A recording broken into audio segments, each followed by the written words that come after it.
हर साल लाखों aspirants UPSC की तैयारी में हजारों पन्ने रट लेते हैं। मतलब इतिहास, भूगोल, अर्थशास्त्र सब कुछ दिमाग में भर लेते हैं। हाँ बिल्कुल। और फिर भी प्रीलिम्स की कट ऑफ क्लियर नहीं कर पाते। एग्जैक्टली और वहीं कुछ लोग ऐसे होते हैं जिन्हें पेपर में मुश्किल से 35 या 40 सवालों के 100% पक्के जवाब पता होते हैं, पर वो बड़ी आसानी से कट ऑफ पार कर जाते हैं। राइट। और लोगों को लगता है कि ये कोई जादू है या किस्मत है, पर ऐसा नहीं है। सही कहा, ये कोई संयोग नहीं है। आज के इस डीप डाइव में हम उन्हीं नोट्स और रिसर्च का विश्लेषण कर रहे हैं जो यूपीएससी प्रीलिम्स के इस सबसे बड़े विरोधाभास को डिकोड करते हैं। एक मास्टर क्लास की तरह, है ना? देखो, जो डॉक्यूमेंट्स आज हमारे पास हैं वो साफ बताते हैं कि सिर्फ ज्ञान से ये परीक्षा पास नहीं होती। प्रिसिजन और नॉलेज के सटीक मिलन से सफलता मिलती है, जिसे हम द स्वीट स्पॉट कहते हैं। सभी एस्पिरेंट्स इस बात को ध्यान से समझना ये बहुत महत्वपूर्ण है। देखो, ये जो विरोधाभास है ना, ये असल में इस परीक्षा के डिजाइन का एक हिस्सा है। अक्सर लोगों को लगता है कि प्रीलिम्स सिर्फ याददाश्त या मेमोरी का टेस्ट है, जो कि सबसे बड़ा मिथ है। एग्जैक्टली। जो डेटा आज हमारे सामने है वो स्पष्ट करता है कि ये टेस्ट असाधारण दबाव यानी एक्सट्रीम प्रेशर के बीच सही निर्णय लेने की क्षमता का परीक्षण है। राइट। जब हम द स्वीट स्पॉट की बात करते हैं, मतलब वो बिंदु जहां एक एस्पिरेंट का पढ़ा हुआ ज्ञान और उसकी तार्किक क्षमता यानी लॉजिक आपस में मिलते हैं, वही वो जगह है जहां कट ऑफ पार करने वाले मार्क्स बनते हैं। क्योंकि कोई भी इंसान दुनिया की सारी किताबें पढ़कर तो नहीं जा सकता ना। सही बात है। जो जानकारी उपलब्ध नहीं है, उस गैप को लॉजिक से कैसे भरा जाए, असली खेल वही है। तो चलिए इस लॉजिक की जरूरत को थोड़ा गणित के मैथ्स के नजरिए से देखते हैं। हाँ। रिसर्च में कुछ बहुत ही चौंकाने वाले आंकड़े सामने आए हैं। हाँ, वो टॉपर्स वाला डेटा। हाँ, जो बड़े बड़े टॉपर होते हैं ना, उन्हें भी पूरे 100 सवालों के पेपर में केवल 35 से 40 प्रश्न ही ऐसे होते हैं जिन पर 100% विश्वास होता है। सोचिए, सिर्फ 40 सवाल। और अगर कोई 35 सवाल सही करता है तो उसके सिर्फ 70 मार्क्स बनते हैं।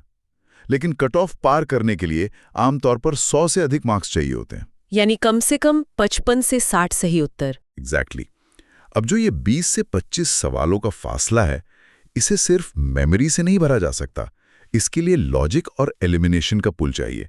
लेकिन यहाँ एक स्वाभाविक सा सवाल उठता है। क्या सवाल? जब यूपीएससी में नेगेटिव मार्किंग है, तो क्या बचे हुए सवालों पर तुक्का लगाना एक तरह का सुसाइड नहीं है? अगर गलत हो गया तो मार्क्स डूब जाएंगे। ये डर बहुत ही आम है। इसे साइकोलॉजी में लॉस अवर्जन कहते हैं, नुकसान से बचने की मानवीय प्रवृत्ति। लेकिन इसको कैलकुलेटेड रिस्क और ब्लाइंड गेसिंग के बीच के अंतर से समझना होगा। ब्लाइंड गेसिंग मतलब आंखें बंद करके सी या बी मार्क कर देना? हाँ, और वो पूरी तरीका विनाशकारी है। हर गलत उत्तर पर -0.66 मार्क्स का नुकसान होता है। इसे तो बिल्कुल नहीं करना है। तो फिर इंटेलिजेंट एलिमिनेशन क्या है? इंटेलिजेंट एलिमिनेशन वो है जहां आप उपलब्ध जानकारी के आधार पर 2 विकल्पों को हटा देते हैं। जब आपके पास सिर्फ 2 ऑप्शन बचते हैं, तो सही उत्तर चुनने की संभावना 50-50 हो जाती है। 50% प्रोबेबिलिटी। राइट। और ध्यान देना, जब प्रोबेबिलिटी 50% हो तो गणित हमेशा सकारात्मक या पॉजिटिव परिणाम ही देता है। इस मैथ को थोड़ा और विस्तार से समझाइए ना। मतलब प्रैक्टिकली ये कैसे काम करता है? बड़ी आसानी से समझते हैं। मान लीजिए किसी कैंडिडेट ने अपनी लॉजिक से 10 ऐसे सवाल निकाल लिए जहां 2 ऑप्शन एलिमिनेट हो चुके हैं। ओके, 10 सवाल 50-50 वाले। हाँ, अब प्रोबेबिलिटी के नियम के अनुसार सबसे खराब स्थिति लेते हैं। मान लीजिए उसके 5 उत्तर सही हो गए और 5 गलत हो गए। ठीक है। तो 5 सही उत्तर के लिए उसे 10 मार्क्स मिलेंगे +10। राइट, हर सवाल के 2 मार्क्स। और 5 गलत उत्तर के 3.33 मार्क्स कटेंगे, -3.33। ओह, तो 10 - 3.33। एग्जैक्टली। दोनों को मिला लें तो भी अंत में +6.67 मार्क्स का सीधा फायदा होगा। अरे वाह, मतलब ये कोई जुआ नहीं है, ये तो प्योर मैथ्स है। सही बात है। डर के कारण इन 50-50 वाले सवालों को छोड़ देना असल में अपने ही पैरों पर कुल्हाड़ी मारने जैसा है। इसका मतलब है कि जोखिम लेना तो अनिवार्य है, पर वो अंधा जोखिम नहीं होना चाहिए। बिल्कुल। और इस कैलकुलेटेड रिस्क को लेने से पहले अपने दुश्मन को पहचानना जरूरी है। मतलब उन प्रश्नों के प्रकार को समझना जो एग्जामिनर तैयार करता है। हाँ, नो योर एनिमी। हर प्रश्न का ढांचा अलग होता है। जैसे सबसे आम होते हैं स्टेटमेंट बेस्ड प्रश्न, फिर आते हैं मैच द फॉलोइंग और असर्शन रीजन, जहां ये चेक करना होता है कि क्या कारण कथन की सही व्याख्या करता है। पर अभी जो सबसे ज्यादा खतरनाक बन गए हैं वो है ट्यूपल या पेयर बेस्ड सवाल। ओ हाँ, जहां पूछते हैं only one pair, only two pairs, ये बहुत ट्रिकी होते हैं। बहुत ट्रिकी। और यूपीएससी ने इन पेयर बेस्ड सवालों को इसलिए ज्यादा शामिल किया है ताकि वो पुरानी एलिमिनेशन ट्रिक्स को नाकाम कर सके। मतलब पहले एक स्टेटमेंट गलत हुई तो सीधा आंसर मिल जाता था। सही कहा, अब वैसा नहीं है। इसलिए अलग अलग प्रकार के प्रश्नों के लिए अलग अलग लॉजिक की जरूरत होती है। अलग अलग तालों के लिए अलग अलग चाबियां चाहिए। और यहीं से हमारे नोट्स का सबसे दिलचस्प हिस्सा शुरू होता है, कोर टेक्निक्स, वो अचूक हथियार जिनसे इन सवालों को हल किया जाता है। बिल्कुल। रिसर्च में एक पैटर्न बार बार सामने आया है, जिसे द एक्सट्रीम वर्ड्स ट्रैप कहा गया है, एक नकारात्मक नियम। ये सबसे कॉमन ट्रैप है। हाँ, अगर सवाल पढ़ते समय वाक्य में only, all, none, always, never, completely, drastically या मैंडेटरी जैसे चरम शब्द दिखें तो 90% चांस है कि वो वाक्य गलत है। 90%, इसे याद रखना। पर मेरा सवाल यह है कि ऐसा क्यों होता है? एग्जामिनर ऐसे शब्दों का इस्तेमाल जानबूझकर क्यों करता है? इसके पीछे शासन और समाज की जटिलता छुपी है। देखो, गवर्नेंस, नीतियां या कोई भी सामाजिक ढांचा कभी भी ब्लैक एंड व्हाइट नहीं होता। राइट, ग्रे एरियाज होते हैं। एग्जैक्टली। वास्तविकता में एब्सोल्यूट या एक्सट्रीम स्थितियां बहुत कम होती हैं। जैसे अगर कोई सेंटेंस कहे कि द कॉन्स्टिट्यूशन नेवर अलाउज, यानी संविधान कभी अनुमति नहीं देता, तो ये लॉजिक के हिसाब से गलत लगता है। क्योंकि संविधान निर्माताओं ने हर चीज के लिए कुछ न कुछ अपवाद तो छोड़े ही हैं। सही पकड़ा। और इसी तरह सरकार कभी भी कोई बदलाव कंप्लीटली या ड्रास्टिकली एक झटके में नहीं कर पाती। नीतियां हमेशा फेजेस में, चरणों में लागू होती है। समझ गया।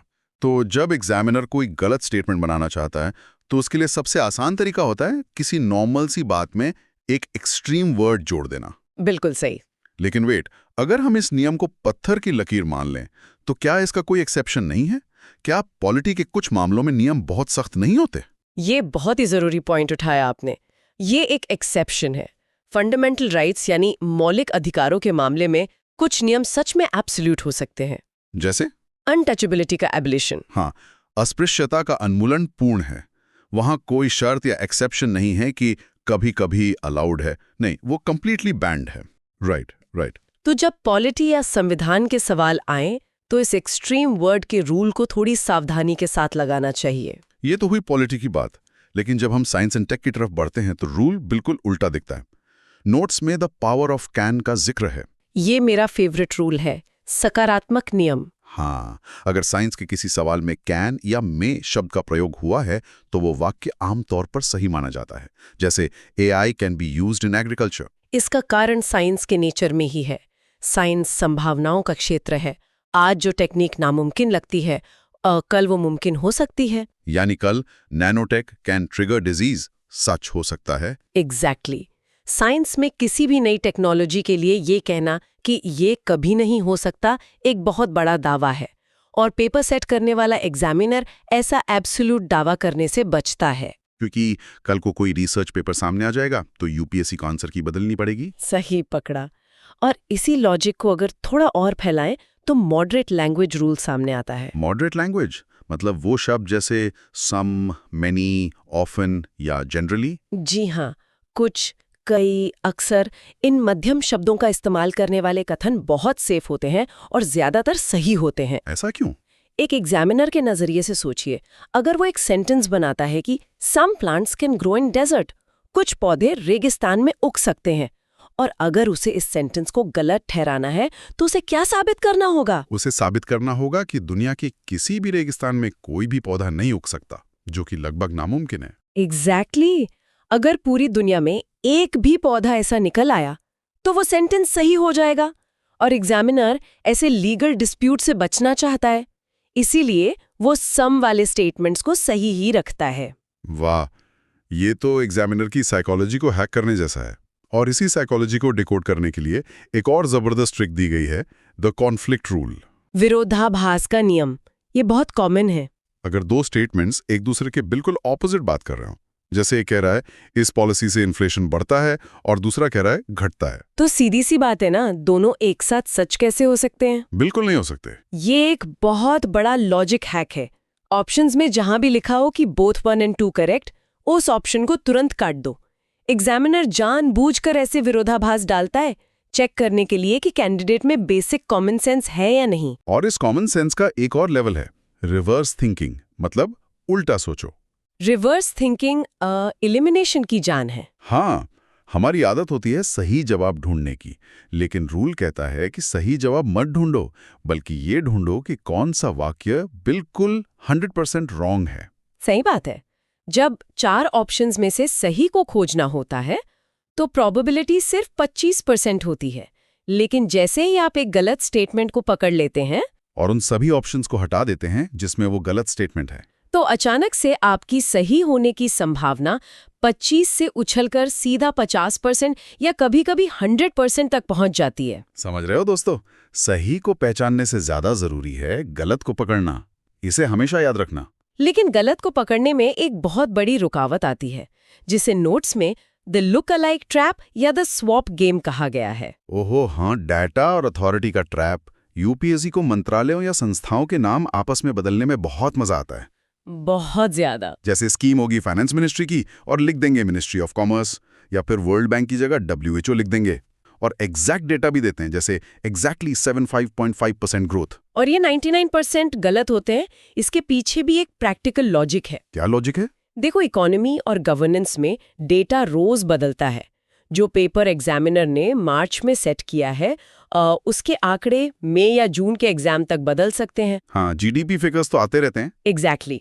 इसलिए एग्जामिनर एग्जैक्ट डेटा लिखने का रिस्क नहीं लेता। वो नंबर्स को गलत कर देता है या मिनिस्ट्रीज के नाम स्वैप कर देता है, क्योंकि ये ग्रामेटिकल रूप से एकदम सही सेंटेंस बनाने का सबसे आसान तरीका है जो एक्चुअली फैक्चुअली गलत हो। क्या बात है। पर इसमें भी एक एक्सेप्शन लिखा है नोट्स में, ट्रेंड्स के बारे में। हाँ, स्टेडली इंक्रीजिंग या लगातार बढ़ रहा है जैसे ट्रेंड्स पर नजर रखनी चाहिए। एग्जैक्ट नंबर गलत हो सकता है, पर इकोनॉमिक ट्रेंड्स लॉजिक से परखे जा सकते हैं और अक्सर उन्हें ब्रॉड लेवल पर पूछा जाता है। अब देखो, ये सारी थ्योरी तो बहुत शानदार है, लेकिन जब एग्जाम हॉल में घड़ी की सुई घूम रही होती है और प्रेशर पीक पर होता है, तब इसे अप्लाई कैसे करें? उसके लिए चाहिए एक सॉलिड एल्गोरिथम। बिल्कुल। हमारे नोट्स में एक 5 स्टेप का एग्जाम हॉल एल्गोरिथम दिया गया है, जो कैंडिडेट को एग्जामिनर की तरह सोचने पर मजबूर करता है। तो चलिए एक एक करके इन स्टेप्स को डिकोड करते हैं। स्टेप 1, सबसे पहले सवाल पढ़ो और कीवर्ड्स पर गोला लगाओ, जैसे नॉट, करेक्ट और इनकरेक्ट। ये सबसे बेसिक लगता है, पर सबसे बड़ी गलती यही होती है। सिर्फ एक नॉट को मिस कर दिया तो आता हुआ 2 मार्क्स का सवाल -0.66 बन जाता है। स्टेप 2, स्टेटमेंट्स को स्कैन करो और जल्दी से एक्सट्रीम वर्ड्स या स्वॉप्स ढूंढो।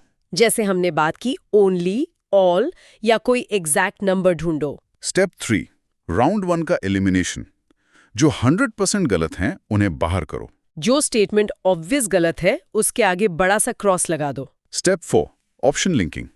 अगर आपको पता चल गया कि स्टेटमेंट 1 गलत है, तो सीधा ऑप्शंस में जाओ और जहां जहां 1 लिखा है, जैसे ए और सी, उन्हें काट दो। और स्टेप 5, ये सबसे क्रूशियल है, रिस्क असेसमेंट। अगर अंत में 2 ऑप्शन बचते हैं तो उसे मार्क करना ही करना है, छोड़ना नहीं है। बिल्कुल नहीं छोड़ना है।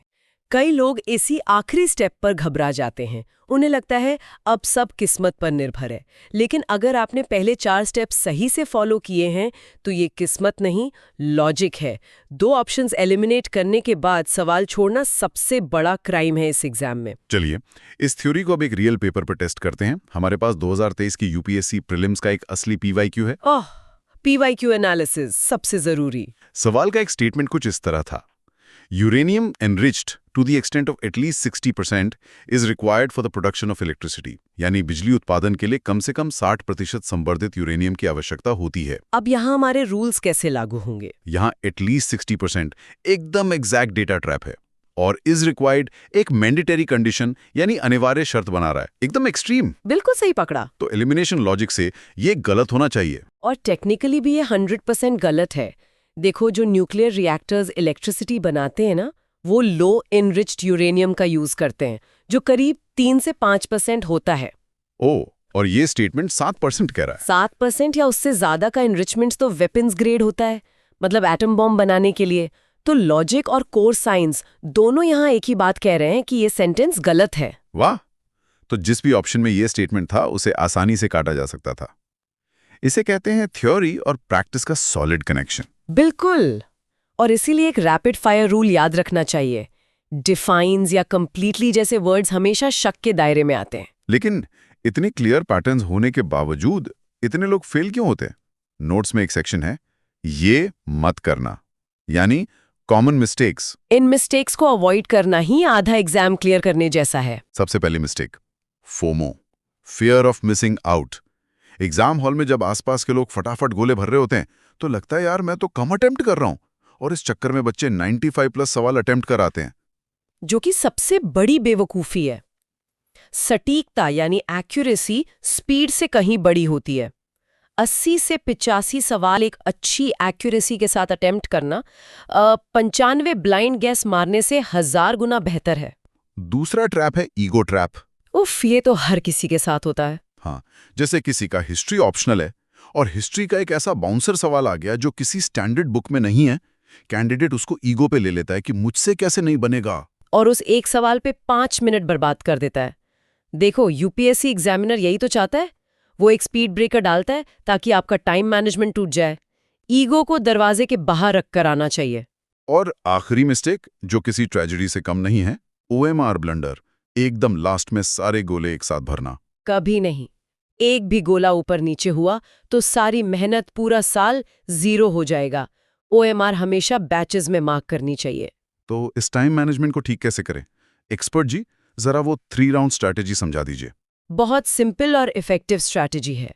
एग्जाम के पहले 45 मिनट 0 to 45 मिनट्स सिर्फ शॉर्ट्स के लिए होते हैं, जो 100% आते हैं। हाँ, यहाँ दिमाग एकदम फ्रेश होता है। यहाँ आपकी एक्यूरेसी स्पीड से बड़ी होनी चाहिए। फिर आते हैं अगले 45 मिनट 45 to 90 मिनट्स। ये है आपका एलिमिनेशन जोन। जिसमें हमारे सारे लॉजिक और एक्सट्रीम वर्ड्स वाले रूल्स लगेंगे। एग्जैक्टली, यही हाई स्कोरिंग जोन है। सारे 50-50 वाले सवाल यही हल करने हैं। और अंत के 30 मिनट रिव्यू एंड रिस्क के लिए होते हैं। कोई वार्निंग इसमें? एक बहुत सख्त चेतावनी है। किसी भी एक सवाल पर 90 सेकंड से ज्यादा मत लगाओ। नहीं आता, छोड़ दो और आगे बढ़ो। ब्रिलियंट। तो चलिए आज की इस मास्टर क्लास को एक क्विक चीट शीट में समेट लेते हैं। बिल्कुल, एक क्विक रिवीजन जरूरी है। पहला रूल, एक्सट्रीम वर्ड्स जैसे ऑल, नन, ओनली 90% गलत होते हैं। दूसरा, साइंस एंड टेक में कैन या मे वाली संभावनाएं ज्यादातर सही होती हैं। तीसरा, स्कीम्स और मिनिस्ट्रीज में स्वॉप ट्रैप जरूर चेक करें। और चौथा, कॉन्ट्रडिक्टरी या विरोधाभासी स्टेटमेंट्स एक साथ सही नहीं हो सकते। एक पक्का गलत होगा। ये हुई ना एक परफेक्ट मास्टर क्लास वाली फाइनल स्ट्रेटजी। लेकिन जाते जाते मैं एक बहुत ही गहरी बात कहना चाहती हूँ, जो इन नोट्स के डेटा में सीधे तौर पर लिखी नहीं है, पर महसूस की जा सकती है। मैं सुन रहा हूँ और सभी सुनने वाले भी ध्यान दें। जरा सोचिए, यूपीएससी प्रीलिम्स में ये एलिमिनेशन, ये लॉजिक, ये सिर्फ एक शॉर्टकट या हैक नहीं है। असल में ये भविष्य के ब्यूरोक्रेट्स की ट्रेनिंग का पहला दिन है। ट्रेनिंग का पहला दिन कैसे? देखो, जब एक डिस्ट्रिक्ट मैजिस्ट्रेट, एक डीएम की कुर्सी पर बैठता है तो उसके पास कभी भी किसी समस्या की 100% जानकारी नहीं होती। हाँ, फाइल्स में हमेशा आधी अधूरी इन्फॉर्मेशन होती है। एग्जैक्टली, उन्हें हमेशा आधी अधूरी जानकारी, विरोधाभासी दावों और कॉम्प्लिकेटेड डेटा के बीच रहकर ही सबसे बेहतरीन और लॉजिकल डिसीजन लेना होता है। वो वहाँ एक्सट्रीम स्टेप्स नहीं ले सकते। उन्हें बैलेंस्ड अप्रोच चाहिए। ये एलिमिनेशन टेक्निक्स उसी प्रशासनिक निर्णय लेने की क्षमता का, डिसीजन मेकिंग अंडर प्रेशर का पहला टेस्ट है। यूपीएससी यही देख रहा है कि अनसर्टेनिटी में आपका दिमाग कैसे काम करता है। क्या बात है! ये सोच तो पूरी परीक्षा का नजरिया ही बदल देती है। ये सिर्फ याद रखने का टेस्ट नहीं है, ये आपकी प्रॉब्लम सॉल्विंग कैपेबिलिटी का टेस्ट है। और इस डीप डाइव का सबसे बड़ा टेक अवे यही है, जब आप एग्जाम हॉल में बैठें तो एक डरे हुए स्टूडेंट की तरह नहीं, बल्कि एक प्रॉब्लम सॉल्विंग डीएम की तरह सोचें। इसी गहरी सोच के साथ हम आज की इस चर्चा को यहीं विराम देते हैं। अपने ज्ञान के साथ साथ अपने लॉजिक को भी धार देते रहिए, क्योंकि सच्चाई यही है कि सटीकता ज्ञान से कहीं बड़ी है। आप सभी को आने वाली परीक्षा के लिए ढेर सारी शुभकामनाएं।